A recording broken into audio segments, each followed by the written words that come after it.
Thank you for listening to Canvas Code, a declassified files thriller. Check your 6, then hit the subscribe button above so the mission can begin in 3, 2, 1. Chapter 1. Key West in late autumn tries hard to be mellow. The sun loses a bit of its psychotic summer edge, the afternoon thunderstorms become less punctual, and the hordes of sunburned tourists thin just enough that you can sometimes walk down Duval Street without feeling like a sardine swimming upstream against a tide of Hawaiian shirts and cheap rum. I'd been anchored out in the Garrison Bight Channel for nearly 2 months, keeping the Sea Witch tidy, doing some desultory fishing, mostly trying to scrub the lingering taste of Everglades muck, Panamanian panic, and Cuban betrayal out of my system. Trying to convince myself that maybe finally, the wider shadows were looking elsewhere. It wasn't working. Sleep came in fits and starts, usually ending with cold sweats and the phantom smell of halon gas or cheap perfume from a long-forgotten gala. Every unfamiliar boat that anchored nearby, every plane droning overhead set off alarm bells. The Ouroboros data was locked down tight, but knowing about it felt like carrying a ticking bomb. Lying low felt less like recovery, and more like waiting for the next inevitable explosion. Which is why, when Manny the Conch Delgado ambled down the dock towards my tender one sweltering afternoon, I nearly reached for the flare gun I kept handy. Manny ran a dilapidated marine salvage business, mostly junk, some questionable antiques, and a side helping of local information brokering. He was leathery, perpetually squinting, knew everyone from the shrimpers to the city commissioners, and usually only sought me out when someone else was paying him to. "Jack?" he grunted, stopping at the edge of the dock, mopping his bald head with a greasy bandana. He didn't offer to shake hands. Manny wasn't big on pleasantries. "Got a fella looking for someone. Someone quiet. Handles things off the books." "Lot of those around, Manny," I said, coiling a line, not looking directly at him. "Tell him I'm retired. Gone fishing." "Yeah, I told him that." Manny squinted out at the water. He didn't seem convinced. Said his problem involves art. Delicate stuff. Said he needs someone careful. Someone who understands value but ain't afraid to maybe bend a few import regulations, you know. He spat into the water. Offered me $500 just to make the introduction. Which means he's either desperate, stupid rich, or both. Art. That wasn't my usual line of work. Sounded like rich people problems. Tell him to hire a private investigator with better insurance. Tried that too, Manny sighed. He says the usual PIs won't touch it, or maybe the police already told him to back off. This guy, he's different. Not local muscle. Looks like a goddamn professor blew off course from Harvard Yard. Sweating like a pig in church. Name's Finch. Dr. Alistair Finch. Manny scratched his neck. Said he got your, well, not your name exactly, but a description of someone fitting your unique profile from a source up north. Said it was urgent. Life or death, maybe. Dr. Finch. Museum curator, maybe. Life or death over art. Sounded melodramatic. Or maybe something else entirely. Reluctantly, curiosity piqued despite my ingrained suspicion, I relented. "All right, Manny." "Where?" "Figured you'd say that," Manny grinned, showing tobacco-stained teeth. "He's waitin'. Booth near the back, Schooner Wharf Bar. Drinkin' iced tea, and lookin' like he's about to bolt." The Schooner Wharf Bar, even in the relative quiet of late afternoon, was pure Key West chaos. Tourists in zinc oxide mingled with leathery locals. Jimmy Buffett tunes warred with the squawking of gulls and the clang of rigging from the tall ships docked nearby. The air smelled of stale beer, fried fish, and low tide. Tucked away in a dark corner booth, looking exactly as Manny described, sat Dr. Alistair Finch. He was maybe 50, thinning sandy hair plastered to his forehead with sweat, wearing a tweed jacket, tweed in Key West, over a rumpled white shirt. Wire-rimmed glasses perched on his nose, magnifying eyes that darted nervously around the bar. He clutched a worn leather briefcase on his lap like a life preserver. He saw me approach, his eyes widening slightly, confirming Manny's description must have been reasonably accurate. "Mr. Cole?" he half-whispered as I slid into the booth opposite him, using the alias I'd adopted in Miami, hoping it wasn't already burned here. Close enough, I said. Manny said you had an art problem. Yes. Yes, precisely. Finch leaned forward, dabbing his face with a handkerchief that was already soaked through. Dr. Alistair Finch. I was consulting curator for the estate of the late Julian Croft. Croft. Not Harrison Croft, the Ouroboros financier, surely. My internal alarms went from clanging to screaming. Julian Croft. The industrialist? Thought he died years ago. He did 5 years ago, Finch confirmed, lowering his voice. But he maintained a very private, very valuable collection of modern art here in Key West. Smaller pieces mostly, but significant. Ernst Miro, some early Diebenkorn sketches, exquisite things. And someone helped themselves? Finch nodded miserably. 3 nights ago. A targeted theft. 4 specific paintings, taken from the gallery vault on his estate. Security systems bypassed cleanly, no forced entry. The police, he trailed off, looking defeated. They filed a report. Expressed professional sympathy. But between you and me, Mr. Cole, the investigation feels stalled. Perfunctory. Why? Collection insured. Maybe an inside job. Oh, it's insured, extravagantly so, Finch waved a dismissive hand. But Julian was eccentric. He believed certain paintings, certain artists channeled unusual energies. He became convinced, shortly before his death, that specific works in his collection were being targeted not just for their monetary value, but because they were being used. Used how? I asked, skepticism heavy in my voice. Channeled energies. Sounded like standard rich guy kookiness. Finch leaned even closer, his voice barely audible over the bar noise. As communication channels. Dead drops.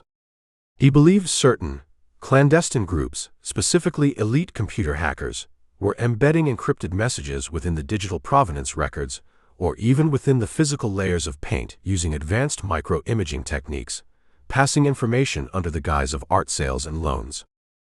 Hackers encoding messages in Miro paintings. It sounded utterly insane.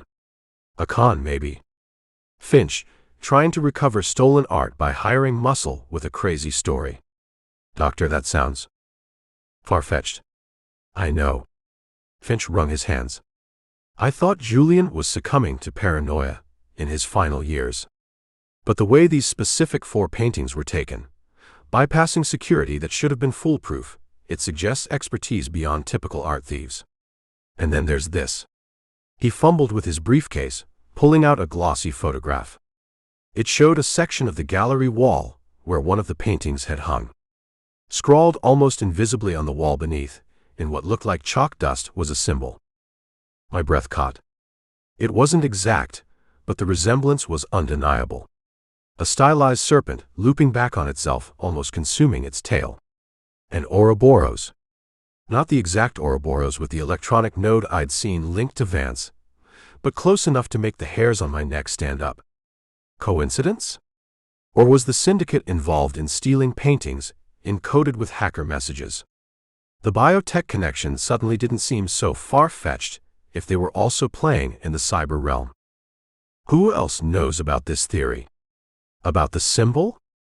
I asked, my voice carefully neutral. No one, Finch insisted. I wiped the chalk mark away before the police finished their initial survey. I haven't mentioned the encoding theory. They'd think I was mad. But I need to know if Julian was right. I need those paintings found, analyzed by experts I trust, not police labs. And I need to know who took them, and why. He looked desperate. The estate executors have authorized a substantial recovery fee. And expenses. Discreetly. He named a figure that made my eyebrows climb slightly. Enough to fix the sea witch properly. Maybe even enough to disappear for real this time, if I chose to. Art theft, hackers, coded messages, maybe Ouroboros lurking in the background, all playing out under the deceptively lazy Key West sun. It was bizarre, convoluted, and likely lethally dangerous. Every instinct screamed, walk away.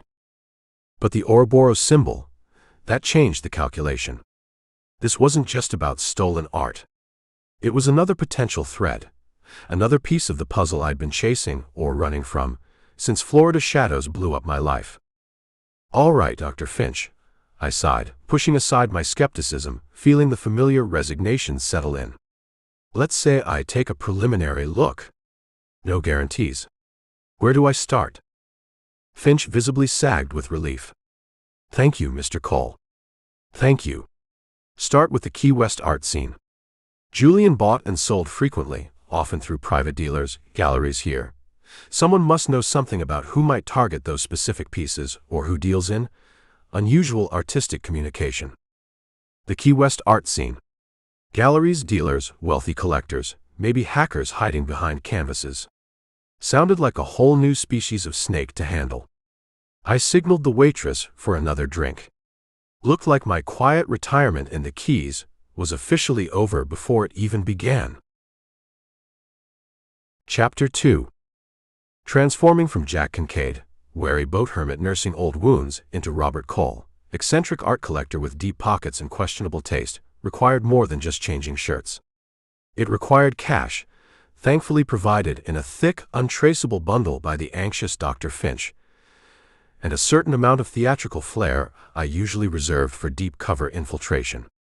I traded my faded fishing khakis for aggressively patterned silk shirts that screamed, "New money, trying too hard," acquired a pair of ridiculously oversized designer sunglasses, and rented a gleaming white vintage Cadillac convertible that handled like a barge but looked undeniably like someone important, or someone trying to look important, had arrived. My backstory, sketched out hastily, was simple. Cole made a fortune in vaguely defined international commodities, could be anything from coffee beans to conflict diamonds, semi-retired, developed a sudden, passionate obsession with post-war abstract expressionism and marine landscapes, and was now looking to establish a significant presence in the Key West market, preferably through private acquisitions, provenance be damned if the piece was right. The eccentric part gave me license to ask stupid or probing questions. The private acquisitions part hopefully signaled to the shadier elements that I was willing to play outside the lines. Key West art scene was a strange beast, a sun-drenched Jekyll and Hyde affair. Along the tourist-clogged lower Duval Street, galleries hawked paintings of cartoonish fish, impossibly romanticized sunsets, and grinning pirates, sold mostly by volume to visitors wanting a splash of color to remember their hangover by. Further up Duval, and tucked away on quieter side streets like Petronia or Olivia, things got marginally more serious. Contemporary abstracts, moody photography, intricate sculptures, catering to wealthier snowbirds and actual collectors. Then there were the whispers Manny the Conch occasionally relayed. The private dealers operating out of restored conch houses, the invitation-only showings on yachts, the pieces that appeared and disappeared from the market with suspicious speed. That's where Robert Cole needed to be. I started with the galleries, playing the part. Walked in slow, peered intently at canvases through my absurd sunglasses, occasionally muttering something pretentious about negative space or painterly intent. Mostly, I listened. "Provenance on this piece?" I asked the bored-looking young woman with purple hair at a gallery showcasing vivid, chaotic abstracts. She shrugged, chewing gum with slow precision. "Says it came from a private collection in Palm Beach. We got paperwork somewhere." Translation: don't ask too many questions. At another gallery, all minimalist white walls and hushed reverence, I admired a moody seascape. "Remarkable technique," I commented to the owner, a man with a suspiciously deep tan and eyes that appraised my watch before my face. "Almost photographic. The detail, any trouble with forgeries down here?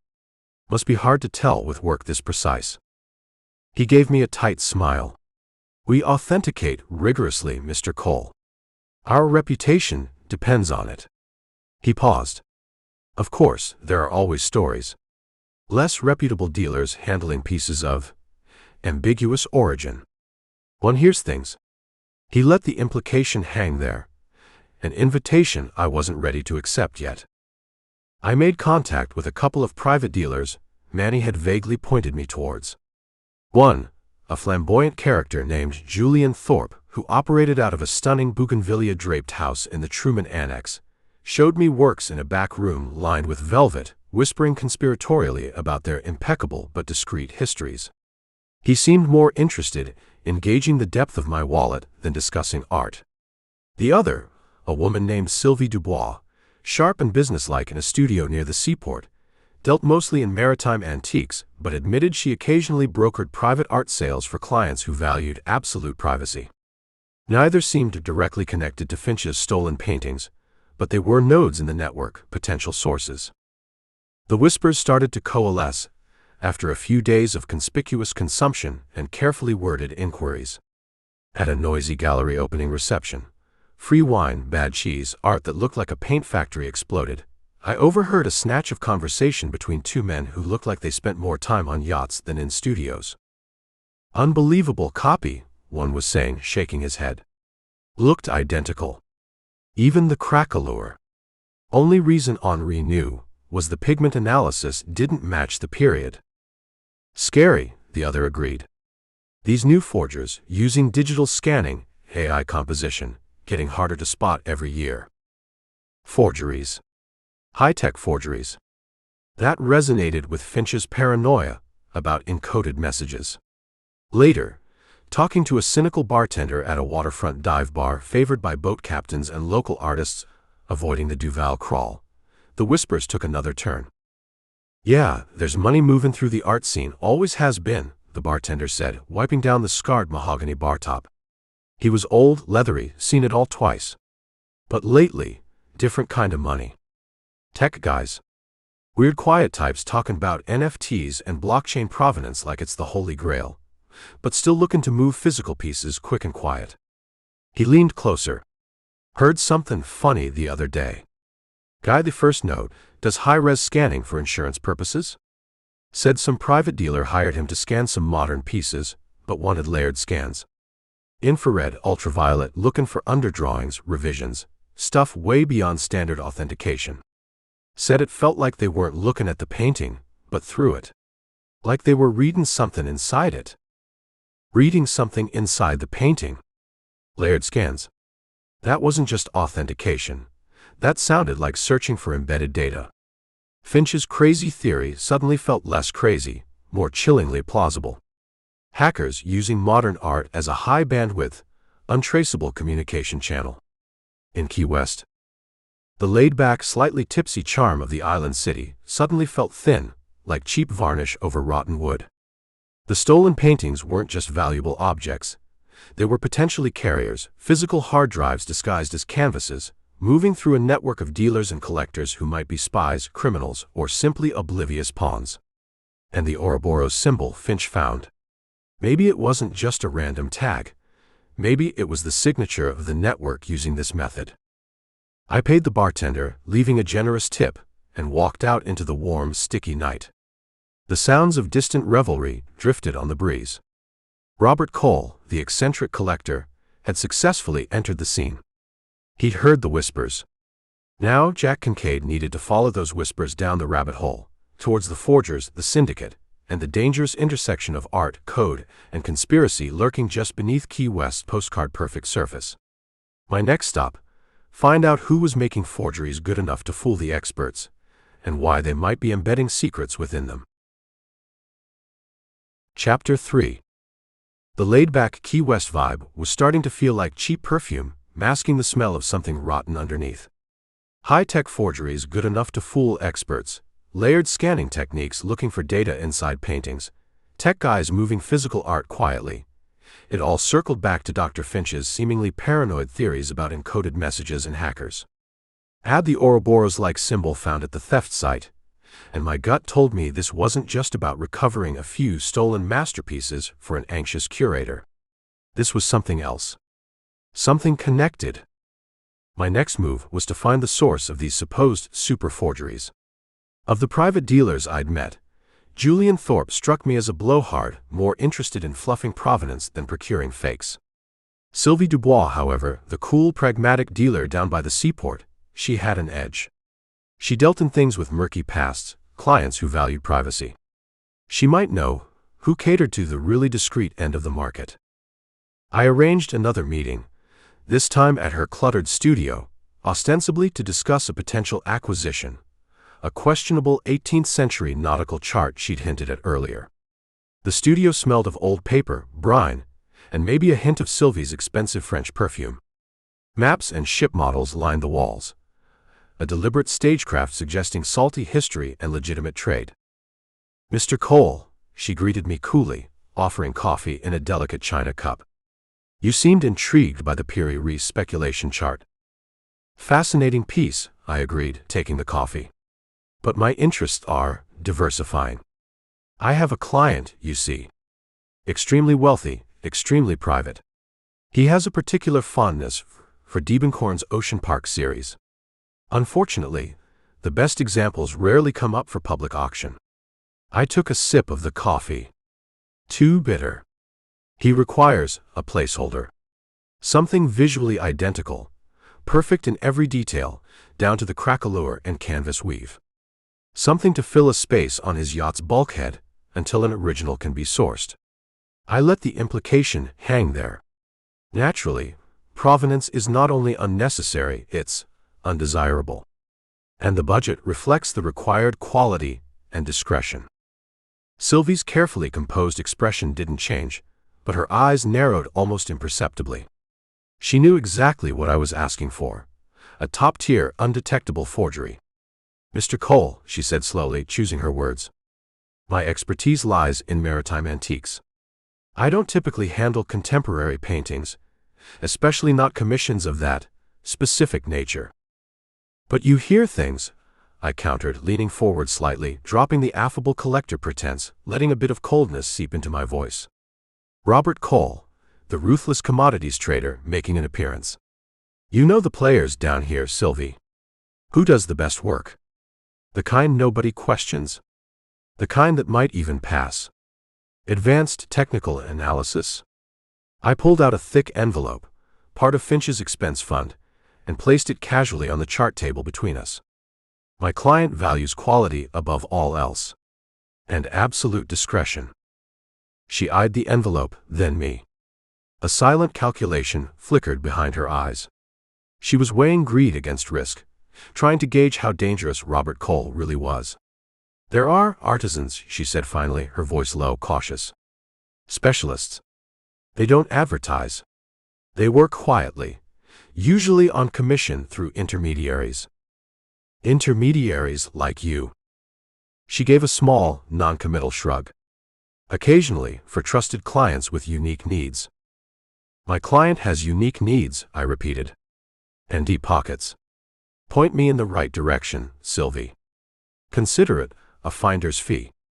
I nudged the envelope slightly closer to her. She hesitated, then seemed to reach a decision.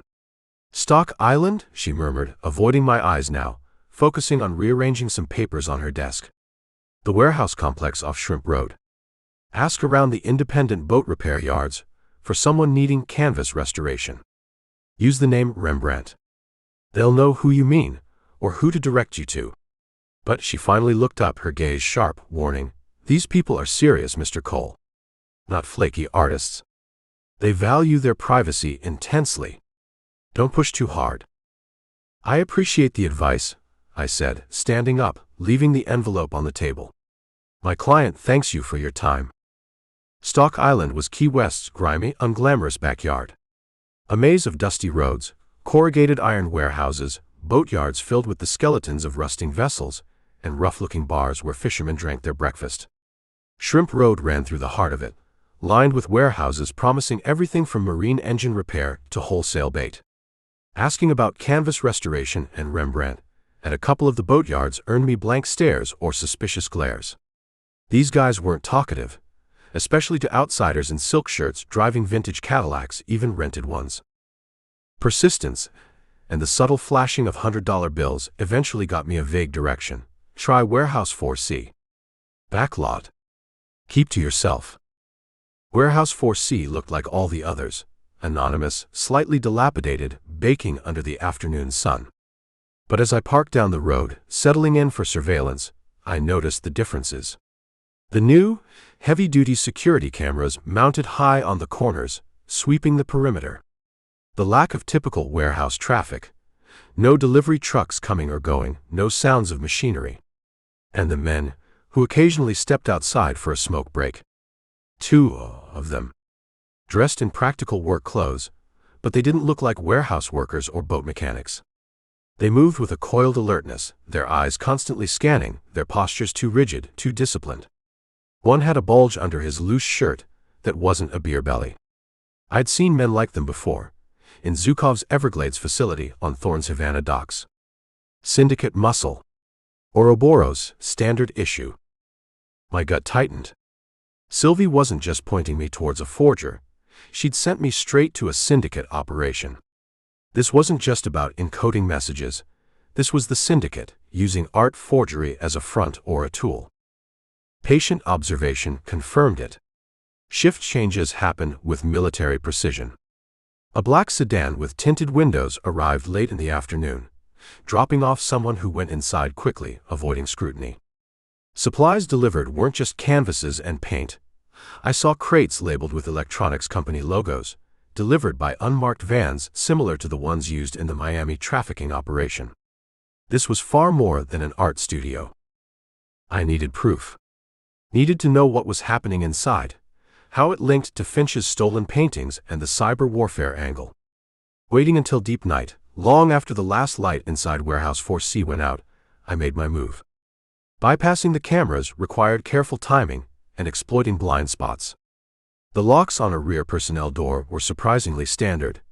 The syndicate relied more on their visible muscle and electronic surveillance than heavy-duty physical security on secondary entrances, an old arrogance. Inside, the main warehouse space was dimly lit, stacked high with canvases, art supplies, packing crates.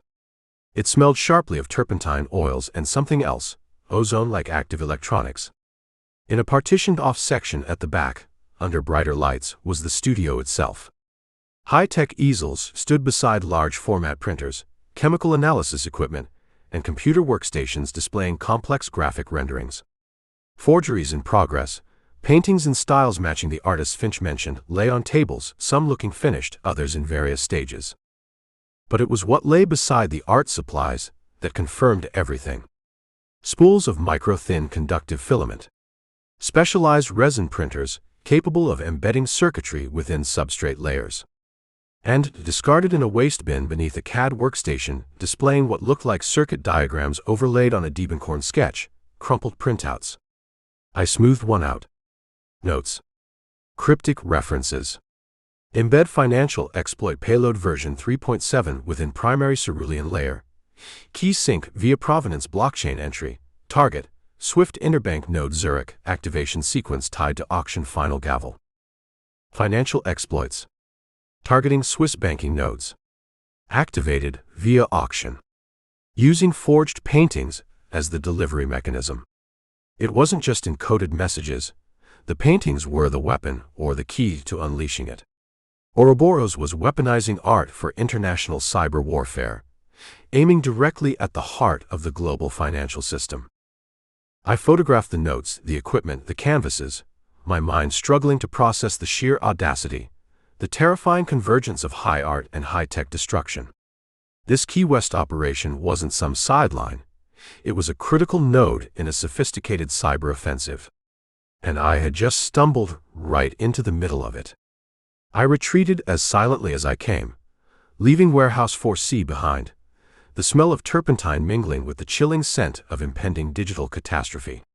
The picture of danger Finch had brought me was far darker and infinitely more complex than either of us could have imagined. Chapter 4. The knowledge gleaned from Warehouse 4C settled like lead in my gut. Ouroboros wasn't just moving physical threats like plague canisters.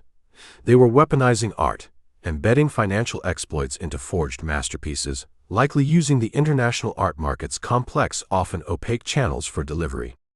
The stolen paintings Finch obsessed over were probably the templates, maybe containing original data or keys, now being replicated and updated with malicious payloads by the syndicate's artisans on Stock Island.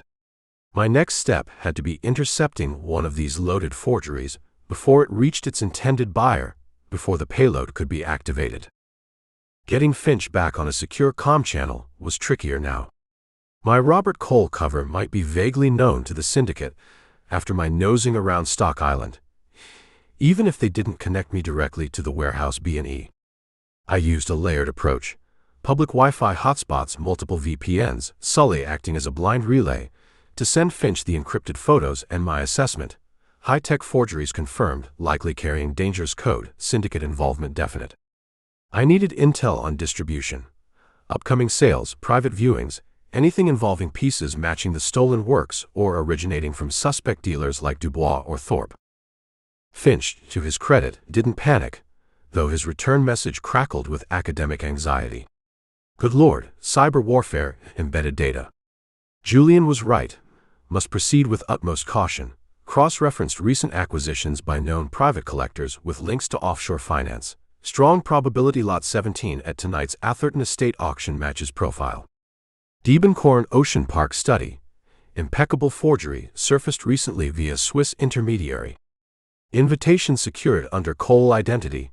Necessary credit lines established via estate trust.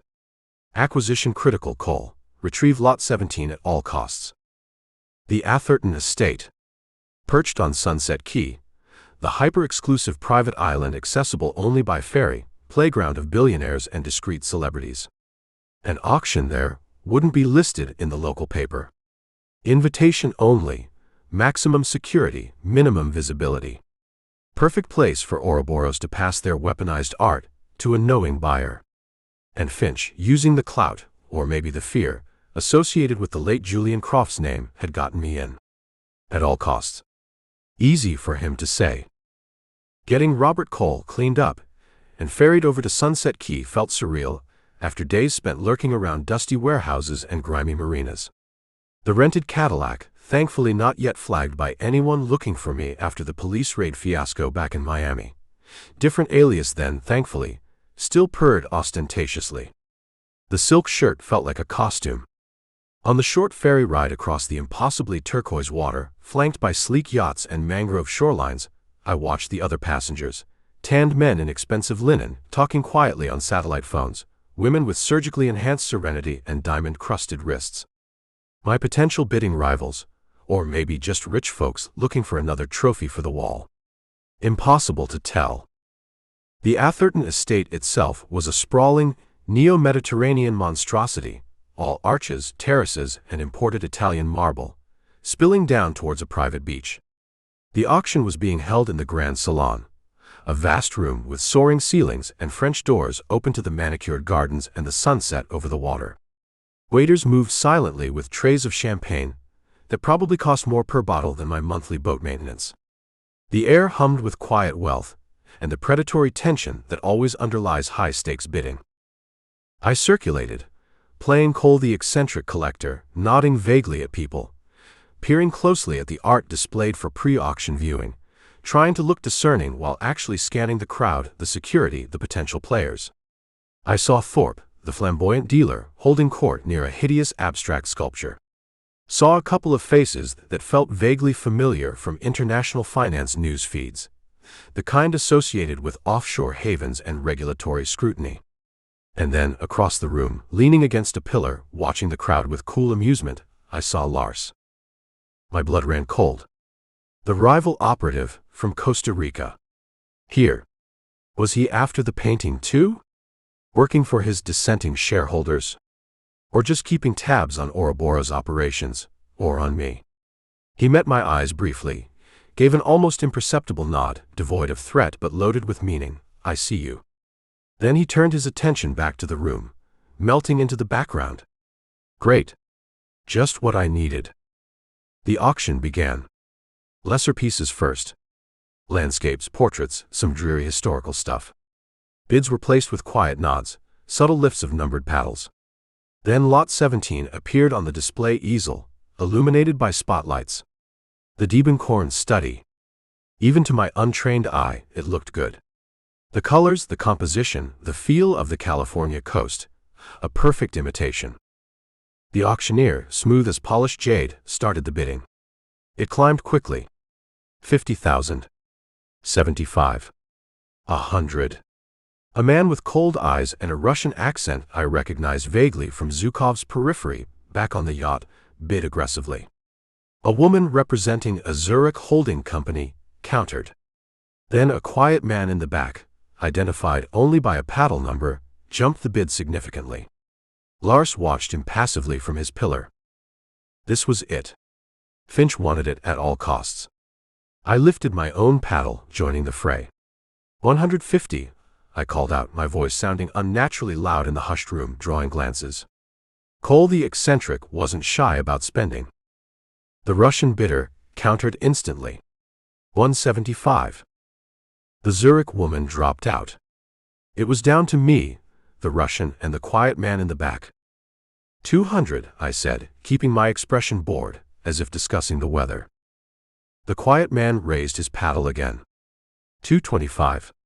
Likely a syndicate proxy, tasked with securing the payload.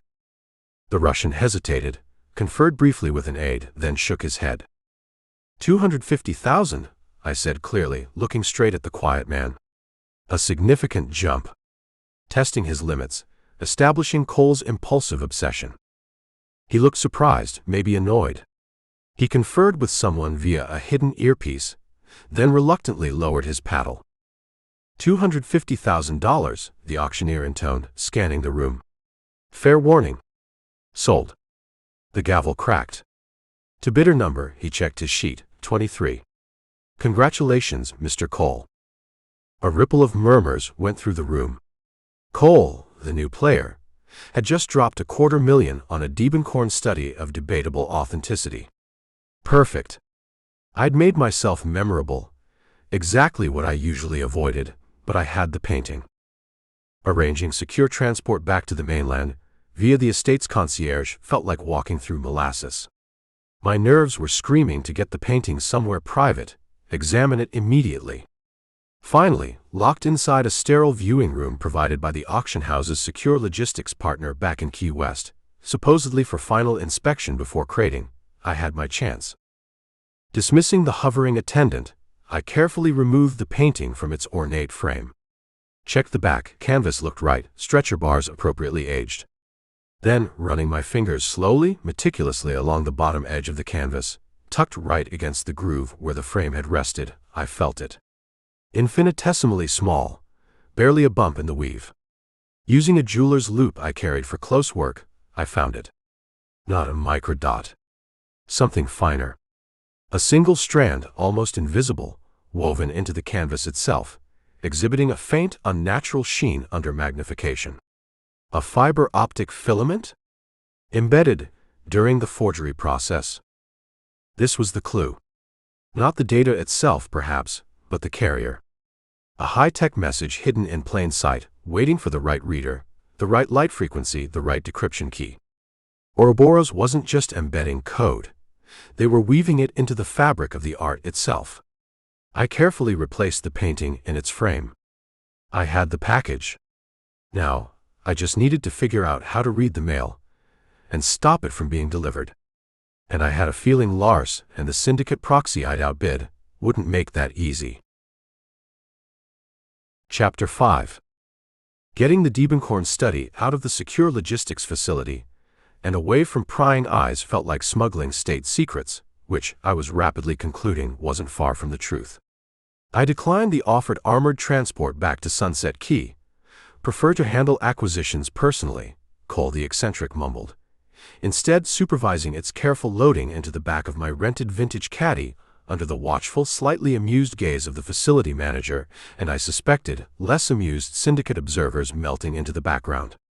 Driving back across the overseas highway towards Key West proper, I checked the rearview mirror constantly. Was that gray sedan holding steady 2 cars back? Did that motorcycle take the same turn? Paranoia was my co-pilot, riding shotgun with a sawed-off Remington.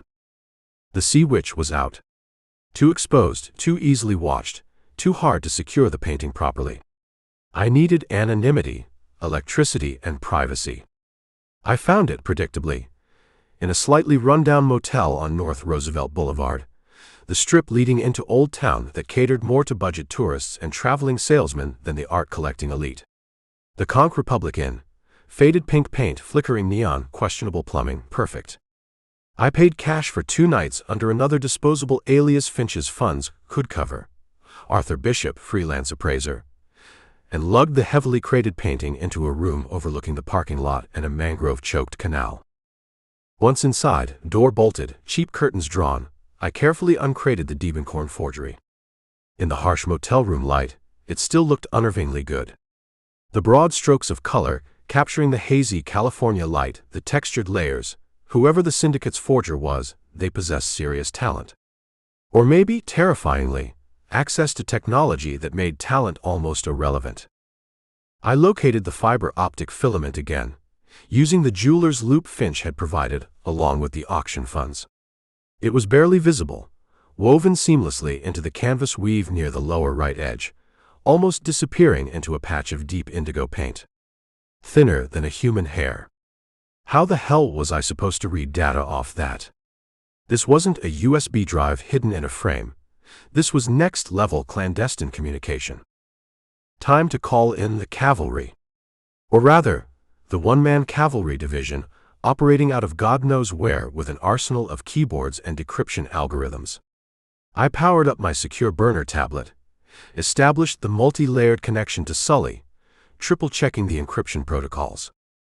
Need consult, I typed into the secure chat window. Package acquired. Data carrier is unconventional. Single-strand fiber optic filament embedded directly into canvas weave. Approximately 50 microns diameter. Need method to read extract data. No specialized optical gear available my end. Ideas. Urgent. The reply came back after a tense minute. Fiber in the canvas? Seriously? Thorne's Ouroboros buddies don't mess around. Okay, think. Standard multi-mode fiber probably needs specific light frequency injection and a sensitive optical sensor. You got a Blu-ray player in that 5-star resort you're holed up in. Sully's sarcasm was a familiar balm. Motel.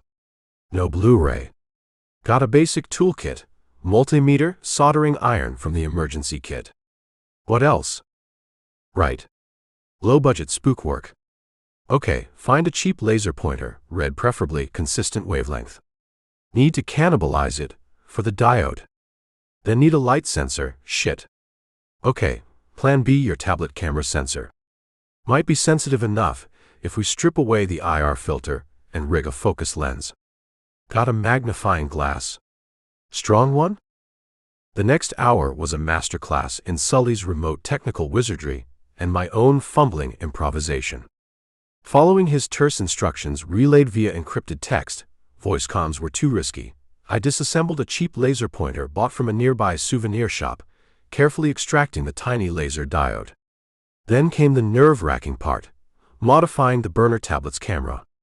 Prying off the lens cover, carefully scraping away the microscopic infrared filter without damaging the sensor beneath, then rigging the magnifying glass in front of it using duct tape and hope, creating a makeshift macro lens. Okay, Sully instructed. Power the laser diode with a battery. Careful with polarity. Align the beam precisely onto the visible end of the fiber filament in the canvas. Position the modified camera sensor directly opposite, as close as possible, focus tight. Kill the room lights. I did as instructed. The motel room plunged into darkness except for the faint red glow where the laser hit the canvas and the dim light from the tablet screen displaying Sully's diagnostic software. My hands, usually steady even under fire, trembled slightly performing the delicate alignment. Hold it steady, Jack. Rock steady, Sully typed. I'm initiating a sweep signal through your tablet's audio output. Modulated light pulses. If that fiber is carrying data, the sensor should pick up variations as the laser passes through. Might be faint. I held my breath, keeping the laser fixed on the filament, the tablet camera mere millimeters away. On the screen, the diagnostic line, mostly flat, began to jitter.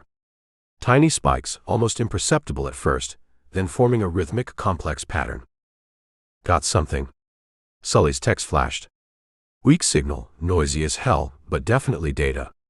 Capturing raw pulse stream now, transmitting encrypted block to me for decryption. Stand by. And watch your back. Whoever lost that painting at auction knows you have it.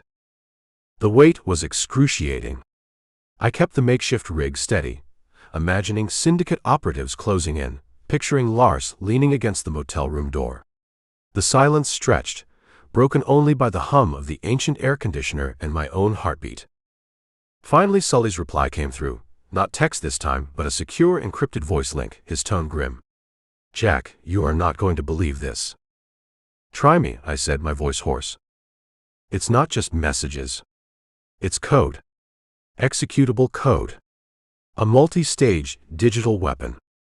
Payload specifically designed to exploit known, and maybe some unknown, vulnerabilities in the SWIFT banking network's core transaction protocols." SWIFT. The global artery for international finance. Hit that hard enough, the whole system could hemorrhage. The target. Primary node appears to be the Zurich Central Clearinghouse server, Sully confirmed. Secondary targets include backup hubs in London and New York.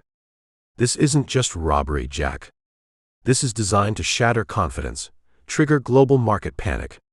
Pure financial terrorism on an unprecedented scale. Activation? Complex. Seems tied to multi-factor authentication, derived from secure blockchain entries linked to the painting's digital provenance record, probably updated upon confirmed sale. The code embedded in the fiber acts as the final key, the trigger mechanism. It looks imminent. Like, within the next 24 to 48 hours, coinciding with market openings. Ouroboros wasn't just aiming for regional chaos anymore. They were aiming for global economic collapse. The Diebenkorn forgery wasn't just a message carrier, it was the detonator. And I was sitting alone in a cheap Key West motel room, holding it in my hands with the clock ticking down towards worldwide financial meltdown, and God only knew who was coming through the door next. The artful deception had revealed its truly monstrous face. Chapter 6. The cheap motel room felt like a pressure cooker. Outside, Key West drowsed in the afternoon heat, tourists sipping margaritas, life ambling along at its own peculiar pace. Inside, I stared at the encrypted code Sully had extracted, displayed on the burner tablet screen. Strings of alphanumeric gibberish that held the potential to unleash worldwide economic chaos within the next day or two. Stopping it required understanding it, finding a vulnerability, a kill switch, a delay mechanism. And for that, I needed the architect of this digital bomb. Sully's remote analysis could only go so far. He confirmed the code's sophistication, its targeting of SWIFT protocols, its likely activation trigger tied to the painting's blockchain provenance record being updated post-sale. But the core payload, the specific exploit, it was wrapped in layers of custom encryption, likely unique to its creator. I needed the creator. My mind flashed back to the raid on Warehouse 4C, the discarded notes and sketches I'd photographed. Pulling up the images on the tablet, I scanned them again, ignoring the art terminology this time, focusing on the technical annotations scribbled in the margins, the file names referenced in crumpled printouts. There it was, recurring on several complex circuit diagrams disguised as underpainting layouts. A small stylized signature, almost like a digital watermark, Sparrow. And next to it, on one printout detailing encryption layering, SparrowMod version 7.2, final. Sparrow. Not a real name, obviously. A handle. A coder. The specific artist responsible for embedding the payload into the forgery. Finding Sparrow meant going back to Stock Island, back towards Warehouse 4C, the syndicate's den. A prospect I relished about as much as root canal surgery without anesthetic. But the clock was ticking loud enough to drown out my self-preservation instincts. I wiped the tablet, secured the painting back in its crate as best I could, ditched the motel room, and headed back towards the gritty industrial armpit of Key West in another nondescript rental car that probably wouldn't be missed for a day or two. Surveilling Warehouse 4C again was nerve-wracking. Security seemed marginally tighter since my uninvited visit, the guards patrolling with a little less complacency. Lars could be anywhere. Syndicate reinforcements might have arrived. But I wasn't interested in the warehouse itself this time. I was interested in the people. Specifically, someone fitting the profile of a high-level coder or tech specialist. Someone who likely didn't fit in with the hardened ex-military muscle guarding the place. It took hours of patient observation from a distance, parked in the sweltering car down a side street, pretending to be interested in a derelict shrimp boat nearby. Then, near the end of what passed for a day shift, I saw him. Younger than I expected, maybe late 20s, early 30s. Thin, pale despite the Florida sun, wearing glasses, carrying a worn messenger bag, he emerged from the same personnel door I'd used, looking nervously over his shoulder before hurrying towards an old beat-up scooter parked down the block. He didn't look like an artist. He looked like a coder who'd taken a very wrong turn in life. Sparrow. Had to be. I let him get a head start, then followed at a discreet distance as he navigated the scooter through the Stock Island traffic, heading back towards Key West proper. He didn't drive like someone enjoying the island breeze. He drove like someone constantly checking his mirrors, expecting trouble. He lived, it turned out, in a small, slightly run-down apartment complex in Newtown, the less glamorous residential sprawl beyond Old Town's charm. I waited until darkness fell, until the lights in his second-floor apartment came on. No guards visible outside his building, but that didn't mean anything. Rico's casual mention of constant surveillance back in Miami echoed in my ears. I bypassed the front entrance, scaled a short wall into the poorly lit back alley, and found the fire escape leading up towards his windows. The screen was flimsy, the window latch simple. Inside, low light, the glow of multiple computer monitors.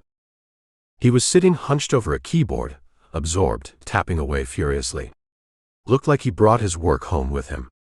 I slid the window open silently, slipped inside. He didn't hear me until I was right behind his chair.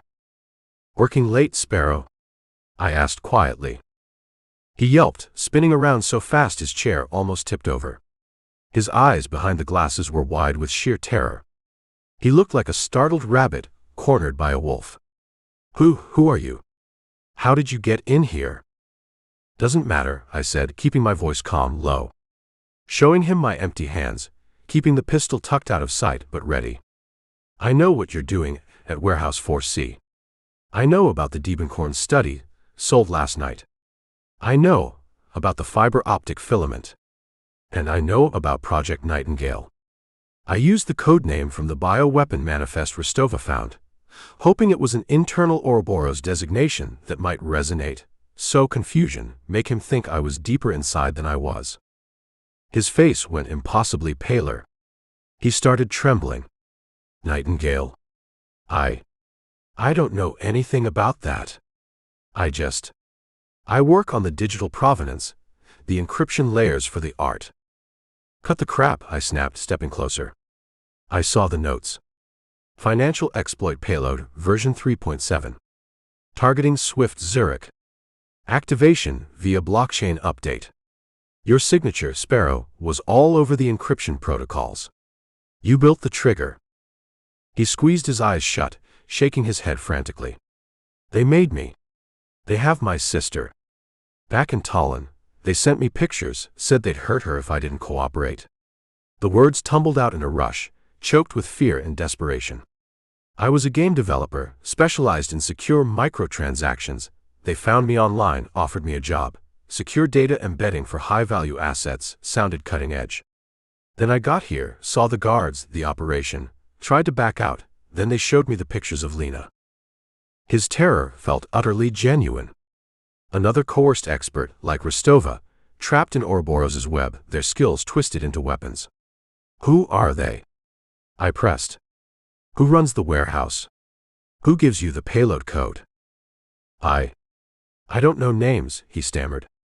"Just handlers. A man called the curator oversees the forgery side. The code, it comes via encrypted drop already compiled.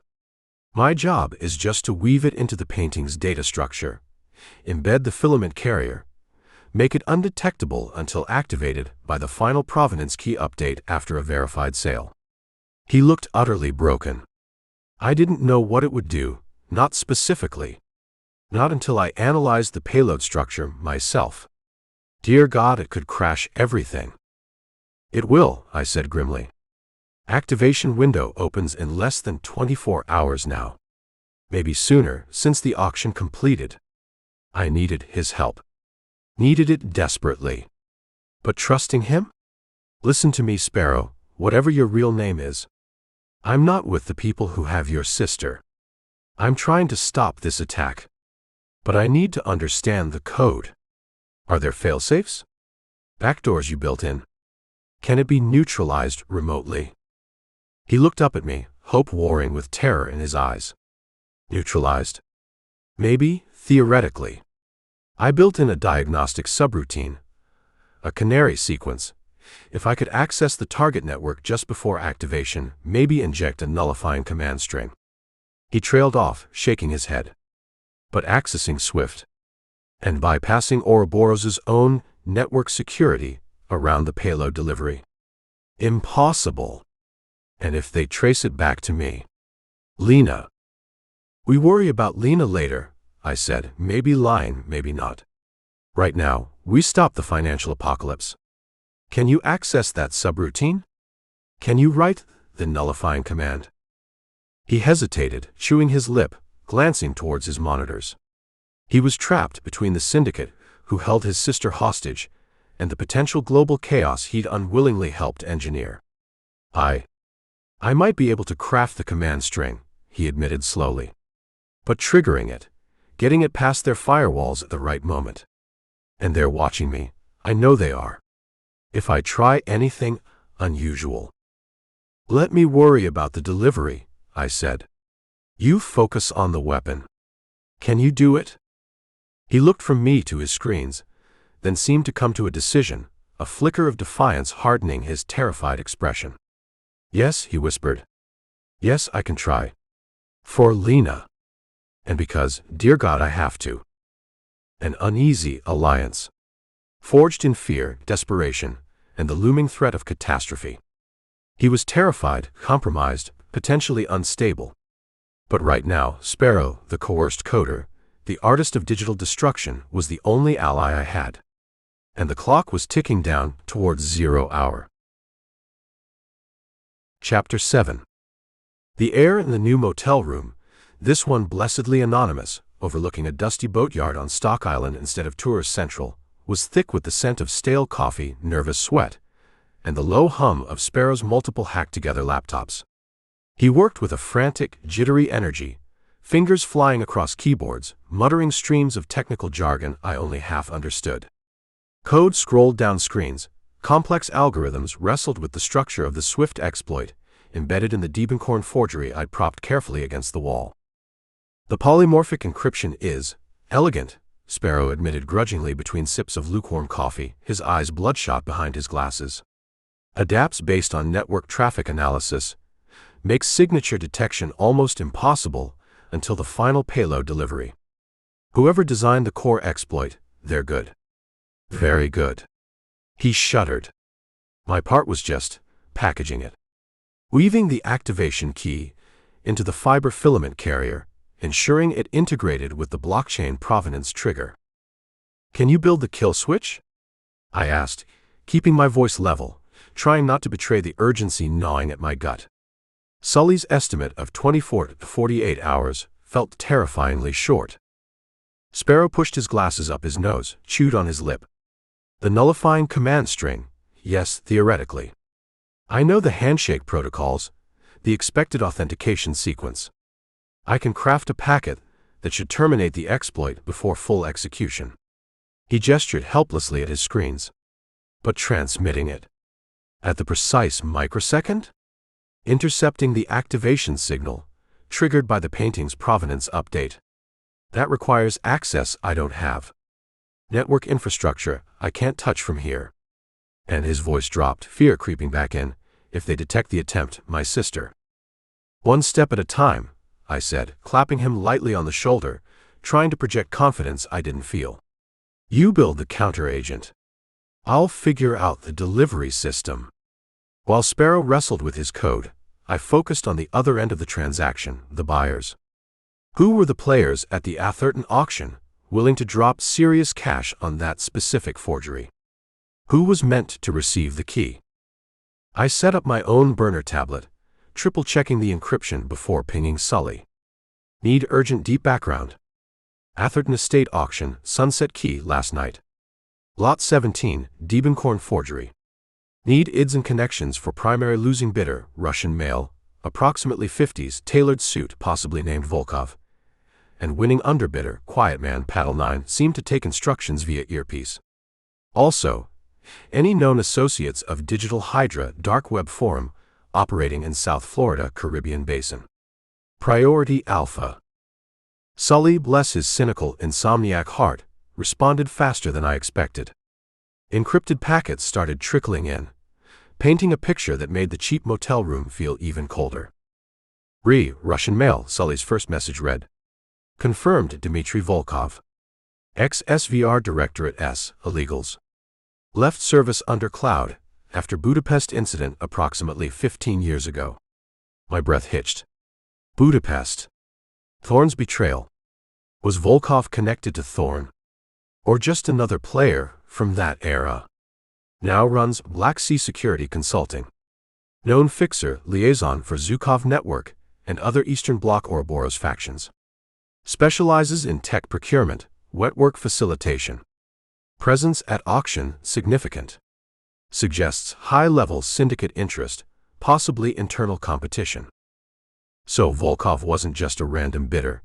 He was Zhukov's man, maybe Thorne's by extension, trying to secure the cyber weapon. Or maybe trying to stop it from falling into the hands of whoever Paddle 9 feet represented. Internal competition. Great. Just what I needed. Paddle 9, the next message arrived. Untraceable directly. Paddle registered to Helios Fine Art Acquisition, Tortola BVI Shell. Bankrolling via layered accounts originating Zurich, same network favored by Vance Global Holdings. Helios made 3 previous high-value, low-profile art purchases past year, all later linked via forensic accounting to large-scale crypto laundering operations connected to, wait for it, Digital Hydra administrators. Digital Hydra. The dark web marketplace for zero-day exploits and ransomware. So Paddle 9 wasn't just a proxy. He was the cybercriminal faction, the intended recipient, using the Helios shell and the auction as a high-class transaction method to receive the final key from the Ouroboros forgery department. Vance's money network likely funded the purchase. Digital Hydra, Sully continued. Key admins operate under handles Kernel and Root. Believed to be small, elite team of state-level hackers, possibly Russian GRU or Chinese MSS originally, now freelance for Ouroboros. Specialize in financial system attacks, infrastructure disruption. Recent chatter suggests major operation imminent, codenamed Golden Fleece. Presumed target, global financial network. Your swift exploit fits profile. Golden Fleece. Sounded suitably epic for crashing the world economy. Kernel and Root. Faceless, stateless digital mercenaries working for Ouroboros, about to receive their activation key courtesy of a forged painting bought through a shell corporation front. The whole setup was intricate, insulated, leveraging the legitimate art world's obsession with privacy and untraceable wealth as perfect cover. These weren't just hackers, they were sophisticated operatives blending high culture with high-tech destruction. They used the auction as a handoff, I muttered, looking at the Diebenkorn propped against the wall. The painting is the key. The sale confirmation triggers the blockchain update. The buyer gets the key delivered physically under guise of taking possession of the art. Sparrow looked up from his coding, his face pale. Makes sense. Elegant. Secure. Traceable only if you know what you're looking for. He swallowed hard. The nullifier code. I think I have a working structure. But it needs precise timing. And direct access to the network node, receiving the activation signal from the painting's provenance update. Without that, he shook his head. It's useless. Direct network access. That meant finding where Paddle 9, or Kernel and Root, operated from locally. Where was their base? Where would they take the painting to initiate the final sequence? Could Thorpe or Dubois point me there? Too risky now. My eyes drifted back to Sully's intel feed. Helios Fine Art Acquisition. Digital Hydra, high-value art purchases. Maybe the answer wasn't with the dealers, but with the art storage. Where did Helios keep its other expensive Key West acquisitions? Where would they take this one? There weren't that many facilities on the island capable of handling and storing multi-million-dollar art with the kind of security and discretion these players required. Sully, I typed quickly. Need secure art storage facilities, Key West Lower Keys. Focus on high-end private vaults, not museums. Cross-ref any known links to Helios, Tortola BVI, or individuals associated with known cybercrime fronts. The reply came back almost instantly. One primary match. Gallery Metamorphosis. Upper Duval. Ultra-exclusive, appointment only. Specializes contemporary, handles logistics storage for offshore clients. Known discreet facilitator. Guess who opened a new, heavily secured vault account there 3 months ago, under a numbered trust linked back to Helios Fine Art Acquisition. Gallery Metamorphosis. Sounded pretentious enough to be right. An exclusive gallery acting as a front, a secure headquarters, maybe even housing the servers Paddle 9 and his crew needed to launch Golden Fleece once they had the final key from the painting. Sparrow, I said, standing up, grabbing my weapon. How mobile is that nullifier code? He blinked. It's software. I can load it onto a drive. Why? Because I think I know where the buyers are setting up shop, I said, checking the load in the Makarov I'd acquired. Time to pay a visit to the gallery. The art enthusiasts were waiting for their delivery. Maybe Robert Cole could crash the party. Chapter 8. Gallery Metamorphosis wasn't like the other tourist traps, or even the legit galleries further down Duval. It sat cool and aloof, sandwiched between a shop selling offensively expensive linen shirts and a boutique offering artisanal sea salt. Understated bronze plaque by the door. Smoked glass windows revealing precisely nothing of the interior, just the faintest hint of track lighting on what might be stark white walls. It breathed money, the quiet, serious kind, the kind that doesn't need to shout. Open by appointment only. Sully's intel tagged it as the preferred storage and logistics hub for the Helios Fine Art Shell Corp, the buyers of my weaponized Diebenkorn. This had to be the place. Sparrow, huddled back at the motel, had loaded his potential kill switch code onto a shielded thumb drive. It should work, he'd stammered, sweating despite the rattling AC unit. If you can get direct access to their primary server network interface before they initiate the final swift handshake, inject this command string. It should trigger a recursive data loop, corrupt the payload before transmission. Should. Maybe. Probably. Confidence wasn't Sparrow's strong suit. Plan B then. If the injection failed or wasn't possible, find the server racks and introduce them to Plan B, kinetic sabotage. Simple, messy, effective. Getting inside Gallery Metamorphosis after hours required patience. The front door looked like a bank vault. The windows were likely alarmed, pressure sensitive, probably bullet resistant. I spent the late afternoon across the street, nursing lukewarm coffees at an outdoor cafe, watching the gallery's rhythm. A few well-heeled couples came and went by appointment. A discreet armored car made a pickup.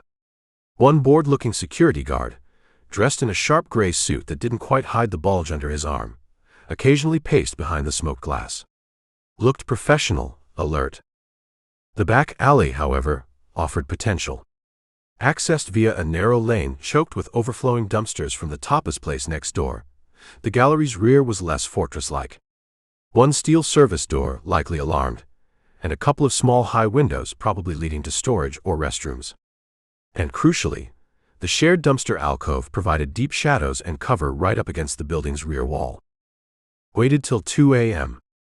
Key West quiet mostly, just the distant thrum of a party boat out on the water and the inevitable crowing of a rogue rooster somewhere nearby. Dressed in dark clothes, carrying only essential tools, Sparrow's drive and my pistol, I slipped into the alley. The air hung thick, smelling of garbage, stale beer, and jasmine. The service door lock was high-grade, multi-pin tumbler. Beyond my quick-pick capabilities. The windows, though high, were secured with simple latches on the inside, visible through the grime. Getting up there was the problem. Stacked nearby were empty plastic fish crates from the tapas place, smelling faintly of yesterday's snapper. Not exactly stable, but maybe. I built a makeshift pyramid, the plastic creaking ominously under my weight. Reached the window. Used a thin pry bar to carefully work the latch open from the outside, praying the vibration wouldn't trigger a sensor. It popped free with a soft click. I slid the window open just enough to squeeze through, dropping silently onto the tiled floor inside. A restroom. Small, ridiculously clean, smelling faintly of expensive citrus-scented soap. Success stage 1. Eased the door open. Dark corridor, lined with what felt like storage racks covered in white sheets. The main gallery alarm panel near the service door showed a single green light, system armed but currently secure. So far, so good. Moving on silent feet, guided by the faint glow of emergency exit signs, I navigated towards the front of the building, towards where the main gallery space should be. The public area was dimly lit, moonlight filtering through the smoked glass windows, glinting off chrome sculptures and casting long shadows from large abstract canvases. It felt cold, sterile, less like an art space and more like a billionaire's mausoleum. But this wasn't my target. Sully's intel, cross-referenced with Sparrow's knowledge of the data embedding process, suggested the cyber operation needed serious hardware, dedicated servers, secure comms, likely climate-controlled. Not something you kept next to the receptionist's desk. I started looking for the signs: unusual power conduits, reinforced doors where they shouldn't be, ventilation systems working overtime. Found it behind a cleverly concealed panel, disguised as part of a minimalist architectural feature near the back offices. Another keypad lock, this one more sophisticated.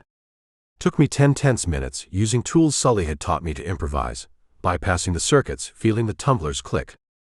The panel slid open, revealing not an office but a steel door. Bank vault grade. Fingerprint scanner and retinal scanner glowing softly beside it.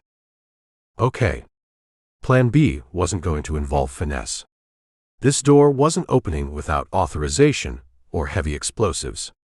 But beside the vault door, running down into the floor, was a thick bundle of heavily shielded fiber optic and power cables.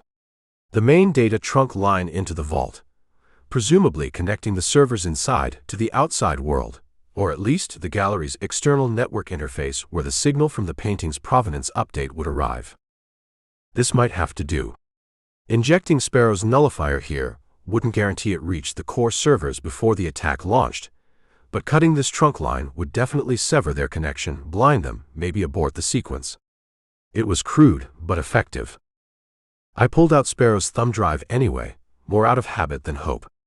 Maybe there was an external diagnostic port nearby.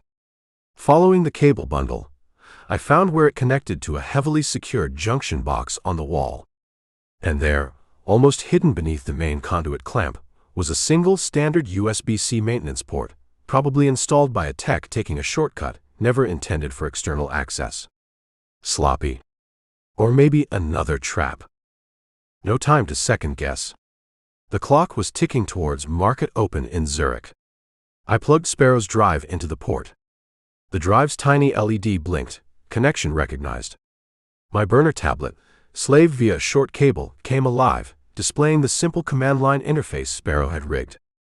Canary version 1.0 ready. Enter target confirmation code. I typed the Swift node identifier Sully had pulled from the decrypted payload. Target confirmed. Zura_Swift_core. Initiate nullifier sequence. YN. My finger hovered over the Y. This felt too easy. Accessing the core network for a global financial attack vector via a forgotten USB port seemed unlikely. Unless this wasn't the main control node. Unless this was just a monitoring station, and triggering the nullifier here would act like an alarm, alerting the real operators maybe located inside that vault that they'd been breached. Then I heard it. Not from the hallway behind me, but from inside the vault. A faint electronic chime, followed by the low murmur of voices. Someone was inside. This wasn't just storage, it was manned, operational, right now. And the small LED light on the junction box beside the USB port, previously green, was now flashing amber. Connection detected. Alert triggered. Showtime. Either inject the code now and hope it worked before they reacted, or switch to Plan C, loud, messy, physical destruction of the external data line. I stabbed the Y key on the tablet. The screen flashed, executing canary sequence. Propagating nullifier packet. A red light began flashing on the vault door. Heavy locking bolts slammed home with deafening finality from within. Too late. They knew I was here. The nullifier might be racing through the network, or it might already be blocked. And I was standing outside a sealed vault, the Syndicate's cyber warfare team inside, fully aware they had an intruder right outside their reinforced steel door. The artful deception was over. The inferno was about to begin. Chapter 9. Amber. Not red.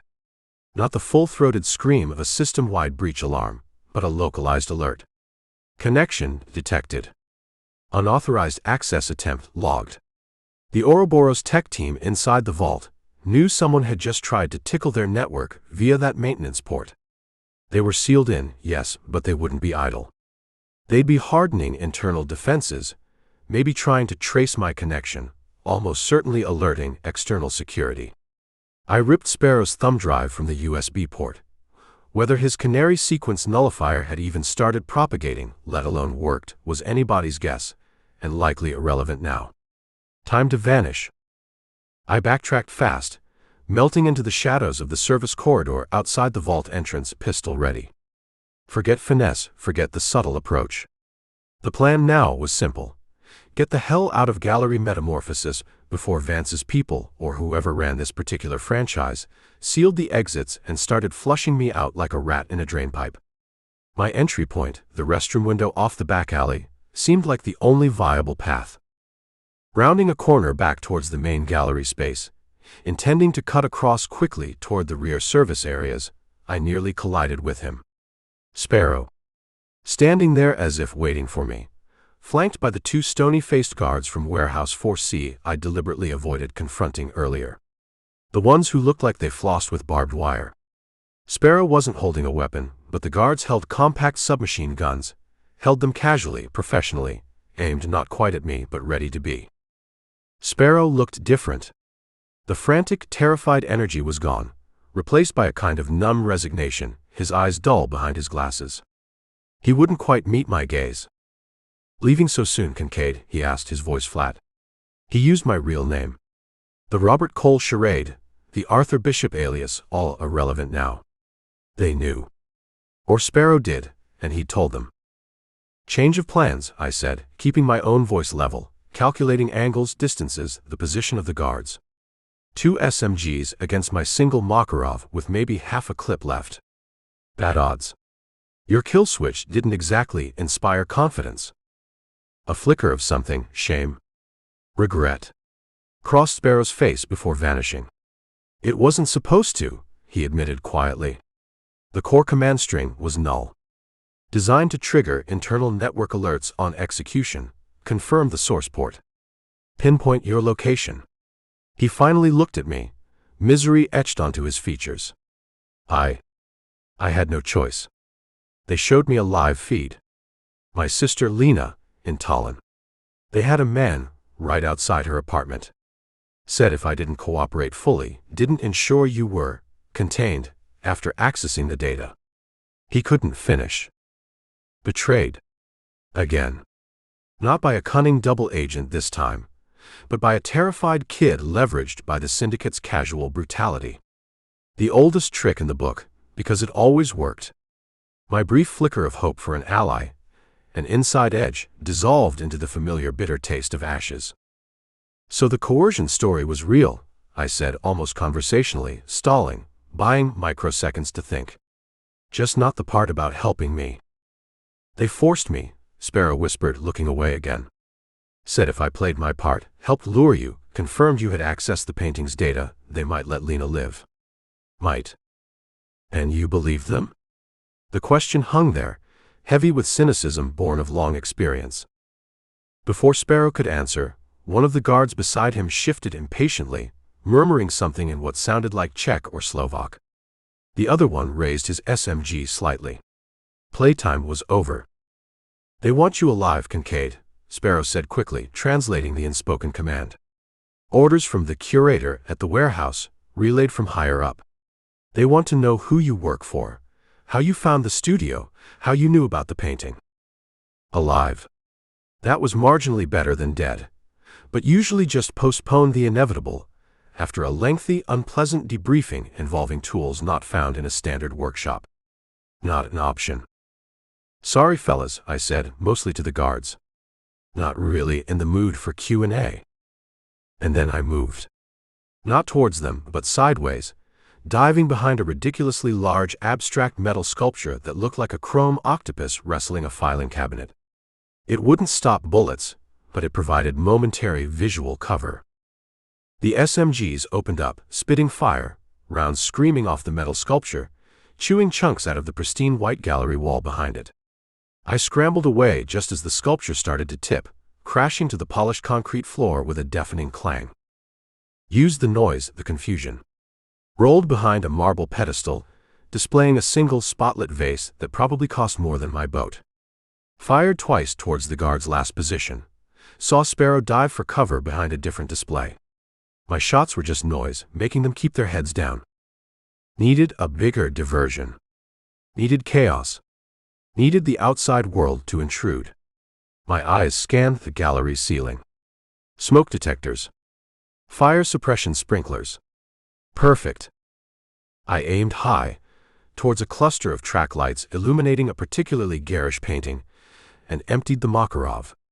Sparks flew, lights shattered, plunging the immediate area into deeper shadow. One bullet, maybe two, must have hit the sensitive detector head nearby.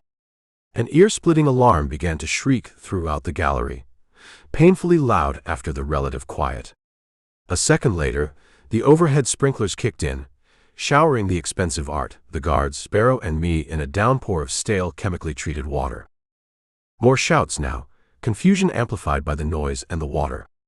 The guards weren't firing as accurately, hampered by the sudden deluge and the blaring alarm. This was my chance. Staying low, moving fast through the artificial rain, I sprinted back towards the service corridor, towards the restroom window. Smashed through a glass display case filled with delicate pottery, ignoring the crashing sound, using it as further auditory cover. Reached the corridor. Heard footsteps pounding on the stairs leading down from the upper offices, more security responding. No time for the window now. Had to find another way. The service door leading to the back alley, the one I'd bypassed earlier. It was heavy steel, alarmed, but maybe the chaos. I hit the door running, slammed the emergency exit bar. Alarm screamed even louder, but the door flew open. I burst out into the back alley, into the blessedly real, if garbage-scented Key West night. Behind me I heard shouts, maybe a shot, but didn't look back. I ran, vaulting over overflowing dumpsters, splashing through puddles, expecting gunfire at any second. Reached the end of the alley, skidded onto a side street, empty for the moment. Kept running, putting distance between me and the shrieking alarms of gallery metamorphosis. I'd escaped. Barely. Soaked, bleeding from minor cuts from the display case glass, heart pounding like a drum. But Sparrow's betrayal stung worse than the cuts. He hadn't just been coerced, he'd actively participated in the trap. And the kill switch code he'd given me.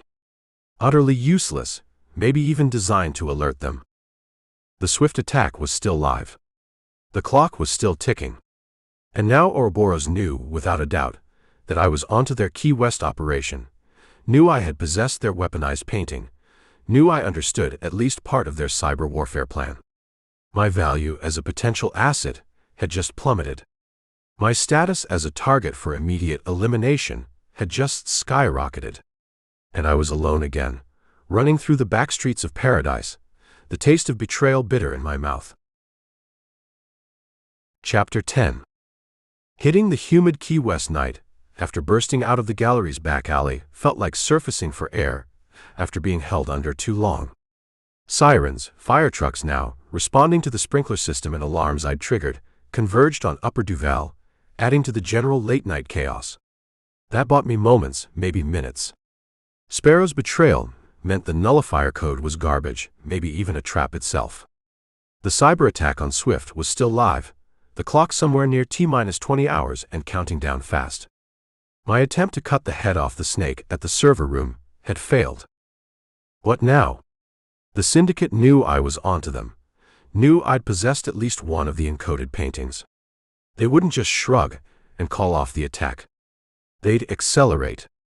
They'd move the final piece, the activation authority or the last key, somewhere secure, somewhere mobile. Water. Had to be. Easiest way off the island fast, discreetly, especially with police attention focused on the gallery fire downtown. My mind raced, connecting dots. The high-stakes auction on Sunset Key. The sophisticated forgery studio on Stock Island. The secure gallery vault, doubling as a cyber hub.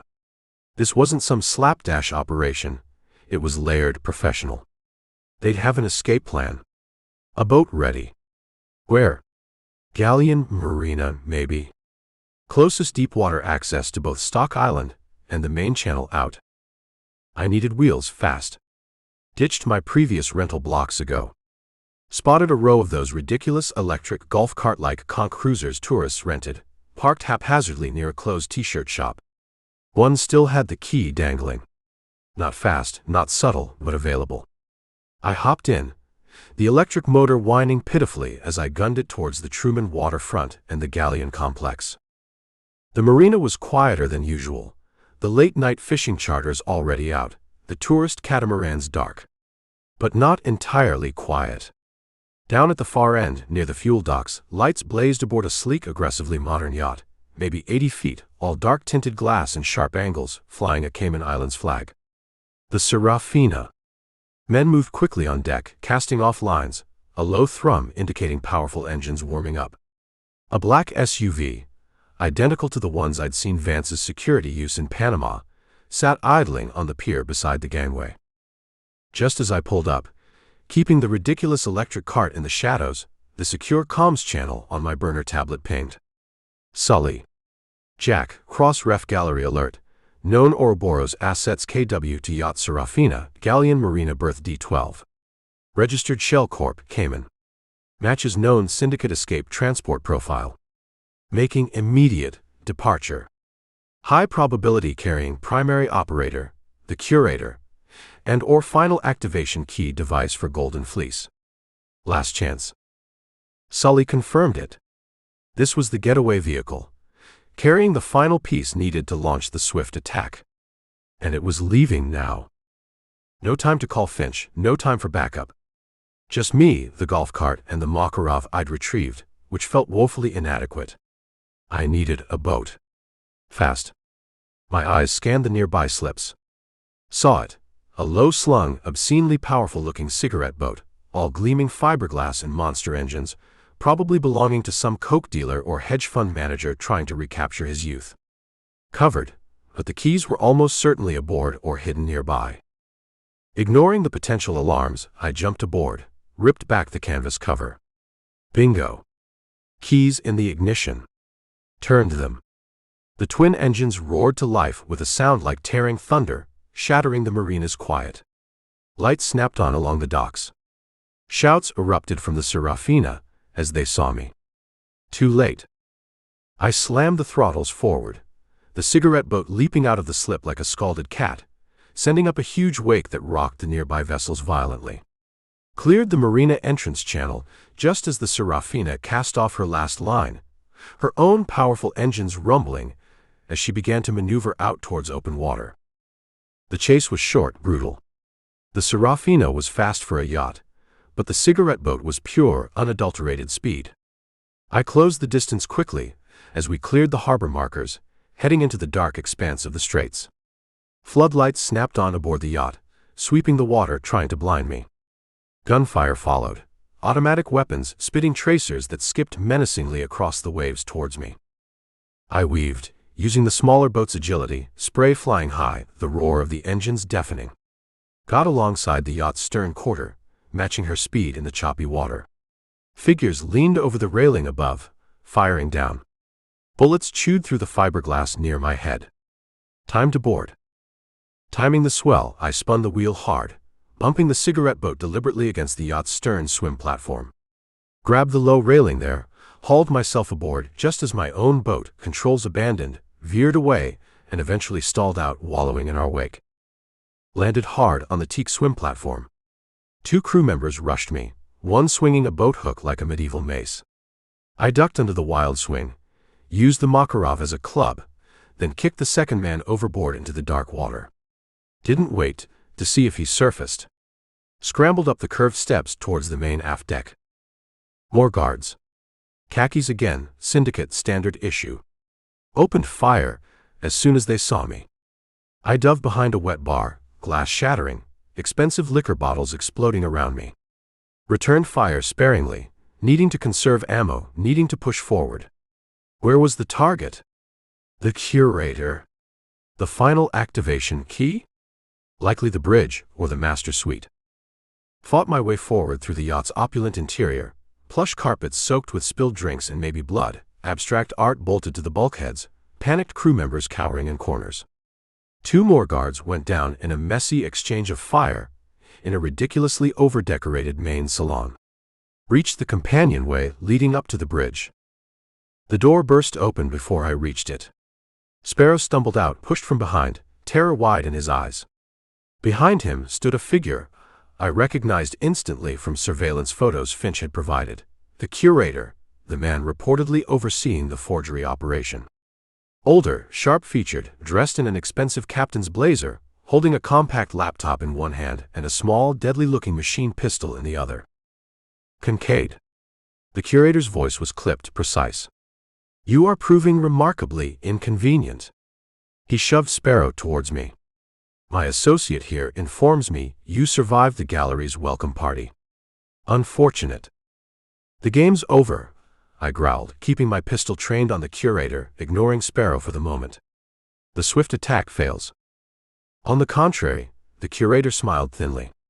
My associate, he nodded at Sparrow, managed to transmit the final authorization codes just before your interruption.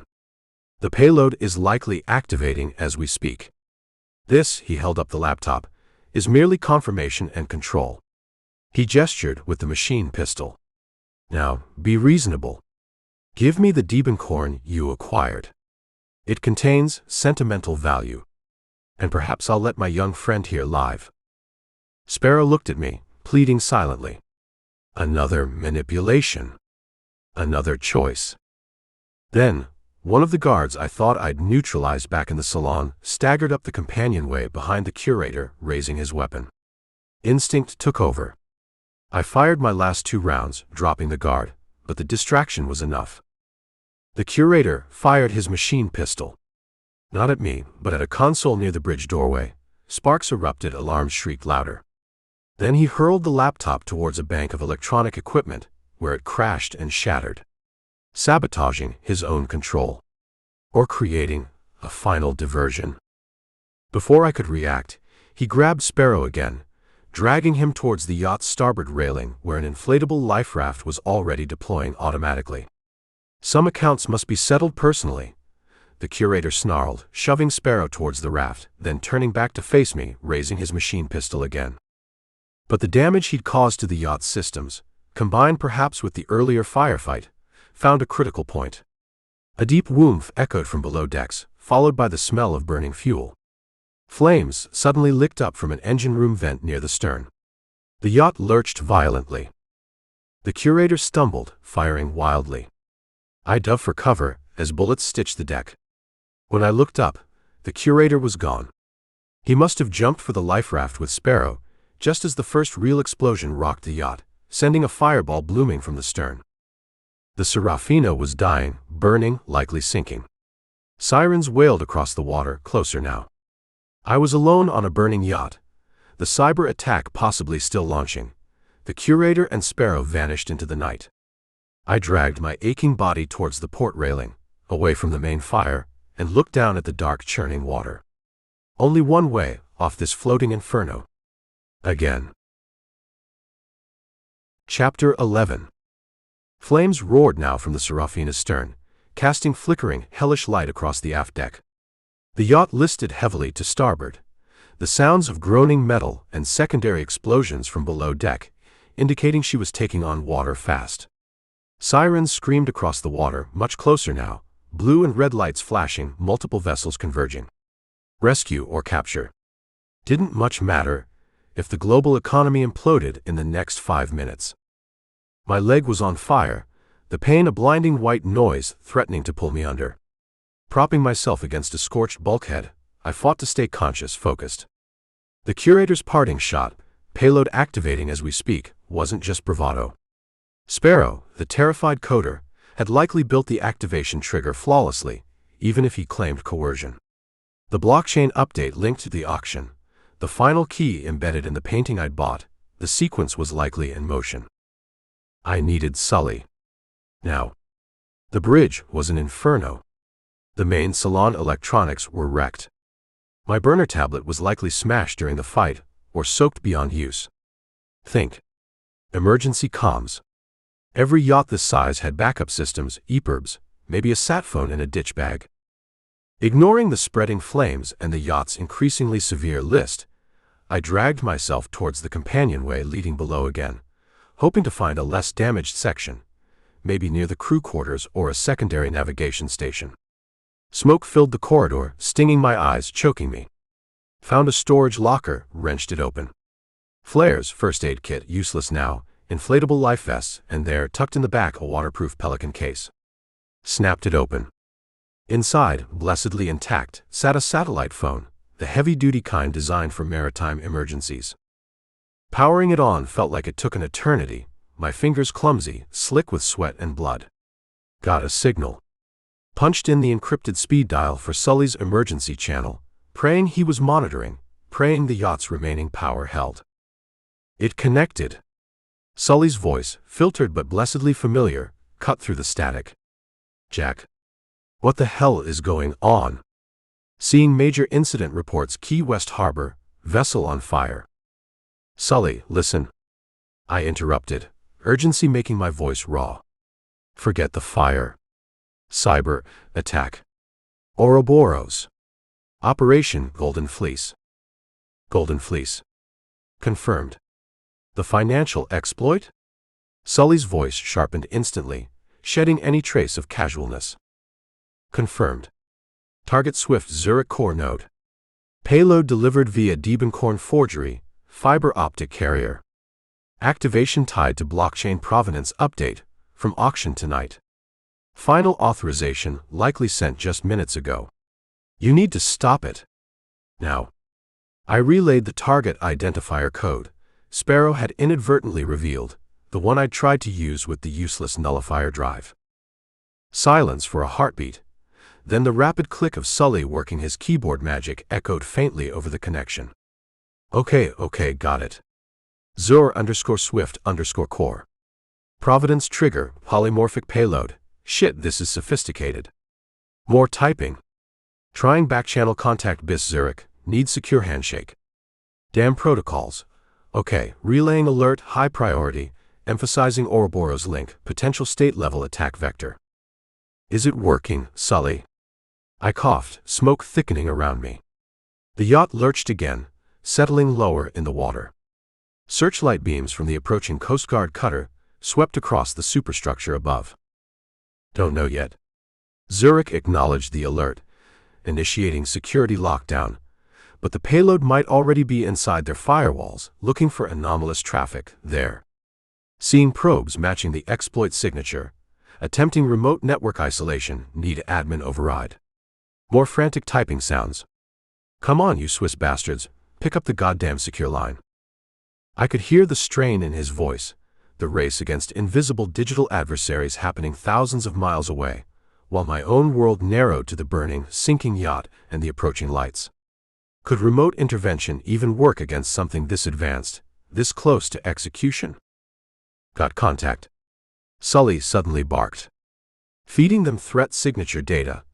They're isolating the affected servers, rerouting traffic, executing emergency countermeasure protocols. A pause, filled only by the roar of flames and the slap of water against the hull. Hold on, Jack, confirmation coming. Felt like years crammed into seconds. The Coast Guard cutter was alongside now, horns blaring, floodlights making the chaotic deck brighter than noon.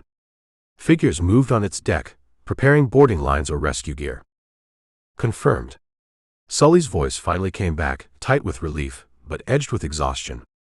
Zurich confirms anomalous activity blocked, network segment isolated, payload neutralized before execution. Repeat, Jack. Attack averted. Golden Fleece is grounded.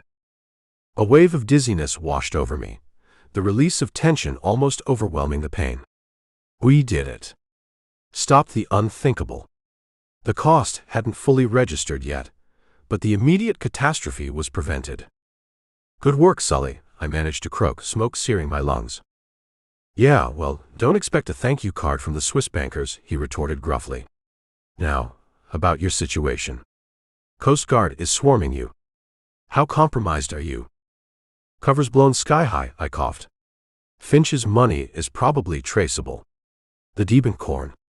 The painting. I'd left it crated in the motel room. Hopefully safe for now. Doesn't matter. Have to ditch. Agreed.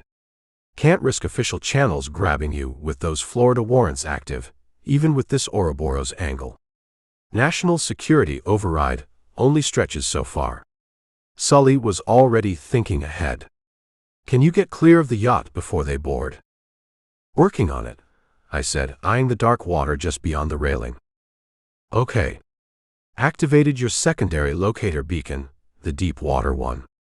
Head roughly north-northeast, away from the main channel traffic. Low-profile pickup arranged. Should be in your vicinity within the hour, maybe less. Stay dark until then. Understood. I disconnected the call, tucked the sat phone inside my torn shirt. Time to leave the party. The Coast Guard was focusing on the main fire, engulfing the stern and bridge. The aft deck where I was felt momentarily less scrutinized. I dragged myself to the railing, grabbed an inflated life vest that had spilled from a locker. Strapped it on clumsily over my injured arm. Looked down at the black water, choppy now from the cutter's wake. Looked back at the burning yacht, a multi-million-dollar monument to Ouroboros' ambition, now just sinking wreckage. Stopping the attack felt good, necessary. But the cost. The curator and Sparrow escaped.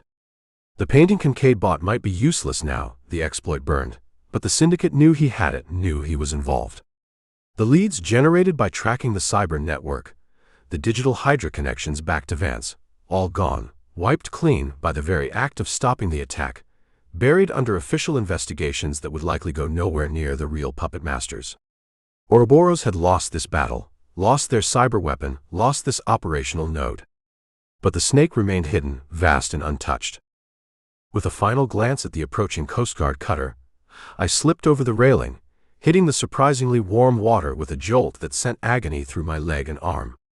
I surfaced, gasping, struck out weakly, swimming away from the light, away from the burning yacht, towards the vast concealing darkness of the Florida Straits, waiting for Sully's promised pickup, alone again, adrift in the aftermath. Chapter 12. The salt water stung the fresh bullet wound in my leg, a sharp counterpoint to the dull ache radiating from my ribs, and the exhaustion weighing me down like anchor chain. Treading water, buoyed by the stolen life vest, I watched the flashing lights of the Coast Guard cutter and the smaller police boats converge on the dying inferno that had been the yacht Serafina. Searchlights crisscrossed the waves, occasionally sweeping uncomfortably close to my position. Sully's promised low-profile pickup needed to arrive before one of those official beams pinned me like a moth on a board.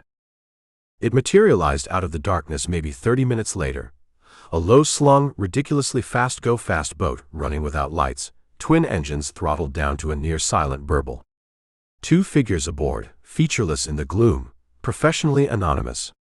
A hand reached down, hauled me unceremoniously over the gunwale like a sack of wet potatoes.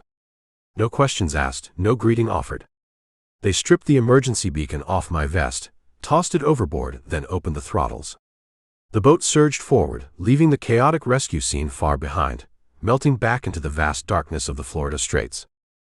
They dropped me before dawn, not at a dock, but easing close to a mangrove-choked shoreline further up the Keys, a spot accessible by a barely there channel I recognized near my current anchorage. They tossed my small, waterproof go bag after me into the shallows, then vanished as silently as they had appeared. Sully's contacts. Efficient, untraceable, incurious. Just the way I liked it, usually. Getting back aboard the Sea Witch felt like crawling into my own tomb. Every muscle screamed, the leg wound throbbed viciously, dried blood stiffened my torn clothes. I collapsed onto the bunk in the main cabin, the familiar gentle rocking of the boat doing little to ease the turmoil inside. First light was beginning to paint the eastern sky when I finally, painstakingly, cleaned and stitched the leg wound myself, a ragged reminder of the curator's parting gift. Days blurred into a slow recovery. Fishing lines stayed dry. The boat remained anchored, hidden. First listened to marine radio chatter, scanned encrypted news feeds Sully occasionally updated. The Serafina incident became a minor Keys curiosity, suspected drug-related shootout, yacht fire, vessel lost, investigation ongoing, details murky. No mention of cyber attacks, Swift networks, Ouroboros, or weaponized art. The official story was a neat, tidy fabrication, burying the truth deep beneath bureaucratic indifference and likely high-level influence. Sully confirmed it via secure comms. Zurich reported a minor network anomaly, swiftly resolved. Langley and Fort Meade are running internal damage assessments on the exploit code fragments recovered from the gallery servers, which, by the way, were professionally wiped clean shortly after the alarms you triggered. Your friend Sparrow or his bosses covered their tracks. And Sparrow? The curator? Vanished. Life raft recovered empty miles away. Could be shark bait. Could be sipping mojitos in Caracas. My money's on the latter. Ouroboros doesn't leave assets that valuable adrift for long. Finch. Laying low. Terrified, but grateful his original paintings weren't on the yacht. Still thinks you're Robert Cole, wondering where his $250,000 forgery went. Let him wonder, I grunted. The painting itself, the Diebenkorn forgery containing the fiber optic key, was likely ashes at the bottom of the straits. Useless now anyway, the exploit it carried burned by my last-ditch call to Sully. So the attack was stopped. The immediate network node dismantled. A victory of sorts. But sitting there in the quiet cabin, watching dust motes dance in the afternoon sun slanting through the porthole, it felt incredibly hollow. The frame was broken, but the bigger picture remained terrifyingly intact. And maybe even more dangerous now they knew someone was actively messing with their operations. I thought about Sparrow. The terrified coder, forced to build a doomsday weapon, then forced again to betray the only person who offered a way out. Was he purely a victim? Or did he make a choice in the end, siding with the power that held his sister's life in its hands? The lines blurred. His betrayal, like Camilla's before him, like Alina's, it reinforced the bitter truth Thorne himself had tried to teach me. Trust was a liability, sentiment a fatal weakness in this game. Yet refusing to trust, operating entirely alone, that felt like its own kind of death sentence. And Ouroboros. Their sophistication was escalating at warp speed. Bioweapons hidden in the Everglades, cyber nukes embedded in forged art delivered via the legitimate international market. What was next? They operated with a level of resources, technical expertise, and global reach that dwarfed nation-states. Their motives remained opaque. Thorner's eco-fascism seemed too narrow, Vance's financial manipulations too conventional. What was the ultimate goal of the serpent eating its own tail? What future were they trying to architect? Rostova's fearful whispers about genetic manipulation echoed uneasily. The layers of deception felt infinite. Finch hires Cole to find stolen art. Cole discovers forgeries carrying cyber weapons. Syndicate enforcer Rico uses Cole. Rival operative Lars hints at internal factions and manipulated clients. Mentor Thorne uses past connections for psychological warfare. Coerced allies like Sparrow and Rostova appear, offering help that might be genuine or another layer of the con. Who was pulling the strings behind Observer? Behind Finch's mutual acquaintance? Behind Lars's employers? How many more hidden players, how many more broken frames lay between me and the real center of the Ouroboros web? As evening approached, I limped up onto the deck, the familiar wood cool beneath my bare feet. The aches were constant now, a permanent part of my landscape. I leaned against the railing, watching the sun dip towards the Gulf horizon, painting the sky in fiery strokes of orange and crimson, bleeding into the darkening blue. Another impossibly beautiful Florida sunset. Another day survived. The Sea Witch tugged gently at her anchor rode, a faithful constant in a world of shifting alliances and deadly mirages. She represented escape, a path away from the madness, south, towards the islands, towards anonymity. But the image of that Ouroboros symbol, the memory of weaponized plague canisters, the chilling potential of the swift attack, they wouldn't let go. Unfinished business. It wasn't just Thorne anymore.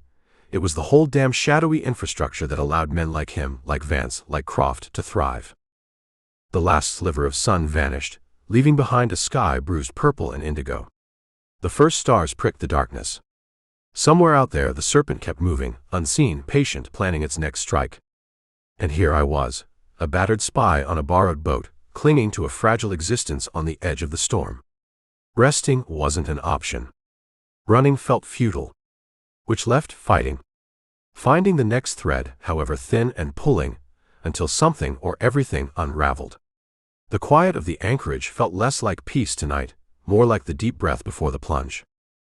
Before you gear up for the next adventure, can I send you conscripted for free? Want even more declassified files? Check out the big box set for a massive action-packed adventure series.